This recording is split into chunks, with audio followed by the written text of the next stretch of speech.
میرے اس سلام کو حضور صلی اللہ علیہ وسلم تک پہنچائیں گے۔ اور دیکھیں آپ نے پڑھنا کیا ہے، تو دیکھیں جس وقت آپ اس دائرے کے بڑے دائرے کے سامنے یہاں پر آئیں تو اس دائرے کے بالکل سامنے حضور نبی کریم صلی اللہ علیہ وسلم کی قبر مبارک ہے۔ تو اس دائرے کے سامنے جب آپ پہنچیں تو آپ نے پڑھنا ہے اللہم صلی علی محمد النبی الامی وعلی آلہ وسلم تسلیما۔ اور اگر آپ کو یہ نہ آتا ہو تو آپ یہ بھی پڑھ سکتے ہیں السلام علیکہ یا رسول اللہ۔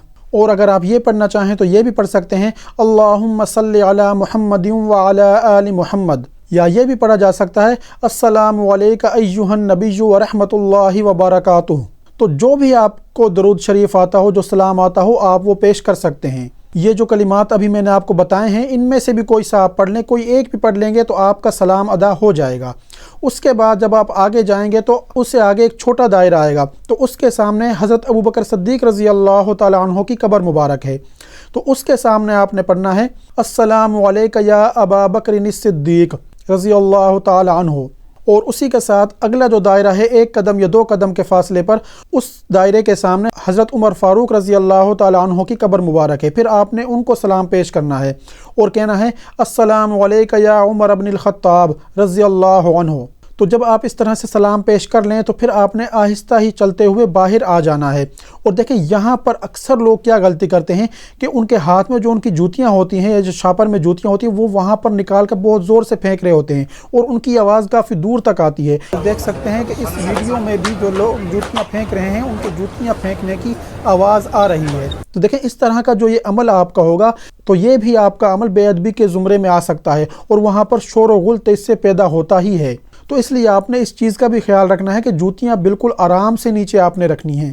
اور جس وقت آپ سلام پیش کر کے باہر آ جائیں تو پھر آپ نے قبلہ رو ہو کر اللہ رب العزت سے خوب دعائیں کرنی ہیں۔ اپنے لیے بھی دعائیں کریں اور امت مسلمہ کے لیے بھی دعائیں کریں، کیونکہ اس وقت دعائیں کرنا یہ بھی قبولیت کا ٹائم ہے۔ اور اب میں آپ کو بتاتا ہوں کہ سلام پیش کرنے کے دوران لوگوں سے کون کون سی غلطیاں سرزد ہوتی ہیں۔ تو دیکھیں بہت سے لوگ اونچی اونچی آواز میں باتیں کرتے ہیں یا اونچی اونچی آواز سے سلام پیش کرنا شروع کر دیتے ہیں یا ایک دوسرے کو دھکے دیتے ہیں، تو یہ کام آپ نے وہاں پہ نہیں کرنا۔ اب بہت سے لوگ کیا کرتے ہیں کہ اونچی آواز سے سلام پیش کرنا شروع کر دیتے ہیں اور اس کو اپنے لیے سعادت سمجھتے ہیں۔ تو دیکھیں ایسا نہیں ہے۔ تو دیکھیں اللہ رب العزت نے فرمایا یا ایھا الذین آمنوا لا ترفعوا اصواتکم فوق صوت النبی، کہ اے ایمان والو نبی صلی اللہ علیہ وسلم کی آواز سے اپنی آواز بلند نہ کرو۔ اور علماء فرماتے ہیں کہ یہ جو مقام تھا، یہ ادب کا جو مقام تھا، یہ ہمارے لیے جو حکم ہے، یہ حضور نبی کریم صلی اللہ علیہ وسلم کی زندگی مبارک میں بھی تھا اور ان کے وصال کے بعد بھی یہ ہمارے لیے حکم ہے کہ ہم وہاں پر اپنی آوازیں اونچی نہ کریں بلکہ آوازیں پست رکھیں۔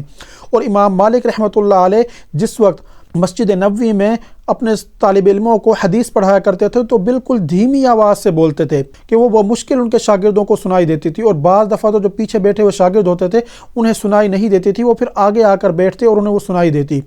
تو ان سے جب پوچھا گیا کہ آپ ایسا کیوں کرتے ہیں تو انہوں نے کہا کہ یہ ایک ادب کا مقام ہے کہ میں یہاں پر پڑھا تو نبی کریم صلی اللہ علیہ وسلم کی حدیث رہا ہوں، لیکن یہ ادب کا مقام ہے، میں یہاں پر اونچی آواز نہیں کر سکتا کیونکہ ایسا نہ ہو کہ میرے اعمال ضائع ہو جائیں کسی بھی بے ادبی کی وجہ سے۔ تو اس لیے وہاں پر آداب کا آپ نے مکمل طور پہ خیال رکھنا ہے۔ اور بہت سے لوگ کیا کرتے ہیں کہ وہ اونچی اونچی آواز سے وہاں پر رونا شروع کر دیتے ہیں۔ دل کا نرم ہونا، آنکھوں سے آنسو جاری ہونا، یہ آپ کے لیے سعادت کا مقام ہے۔ خوش نصیب ہیں وہ لوگ جن کی آنکھوں سے آنسو جاری ہوتے ہیں، دل جن کا نرم ہو جاتا ہے، لیکن اونچی اونچی آواز سے رونا، آہو بکا کرنا، یہ کسی بھی طرح سے مناسب نہیں ہے۔ یہ آپ کا عمل بے ادبی میں آ سکتا ہے، تو اس لیے آپ نے ان چیزوں سے بھی بچنا ہے۔ یا بہت سے لوگ اجتماعی طور پر اکٹھے ہو کر گروپ کی شکل میں سلام پیش کر رہے ہوتے ہیں، تو دیکھیں اس سے بھی شور پیدا ہوتا ہے۔ یا جس وقت باہر نکلتے ہیں تو اس وقت بہت سے لوگ اس طرح سے کرتے ہیں کہ وہ اجتماعی دعا مانگنا شروع کر دیتے ہیں، یعنی کہ ایک شخص دعا منگوا رہا ہوتا ہے اور پیچھے سارے آمین کہہ رہے ہوتے ہیں، تو اس سے بھی وہاں پر پھر شور پیدا ہوتا ہے۔ تو ان چیزوں سے بھی آپ نے بچنا ہے۔ تو ناظرین یہ تو تھا حضور نبی کریم صلی اللہ علیہ وسلم کے روزہ مبارک پر سلام پیش کرنے کا طریقہ۔ مجھے امید ہے کہ آپ کو میری یہ ویڈیو پسند آئی ہوگی۔ اگر آپ کو میری یہ دی ہوئی معلومات پسند آئی ہیں تو انہیں اپنے دوسرے ساتھیوں کے ساتھ بھی لازمی شیئر کریں، یا جو لوگ آپ کے جاننے والے عمرہ پر جا رہے ہیں یا جا چکے ہیں ان تک اس ویڈیو کو پہنچائیں تاکہ وہ بھی ان چیزوں پر عمل کر سکیں اور وہاں مکمل طور پر ادب کے ساتھ وہ حاضری دیں اور سلام پیش کریں۔ اور ناظرین دیکھیں، مجھے اپنی دعاؤں میں ضرور یاد رکھیے گا۔ اگر آپ نے ابھی تک ویڈیو کو لائک نہیں کیا تو ویڈیو کو لائک کر دیں، شیئر کر دیں، میرے چینل کو سبسکرائب کر دیں اور بیل والی بٹن پر کلک کر دیں تاکہ ہر آنے والی نئی ویڈیو آپ تک پہنچتی رہے۔ شکریہ۔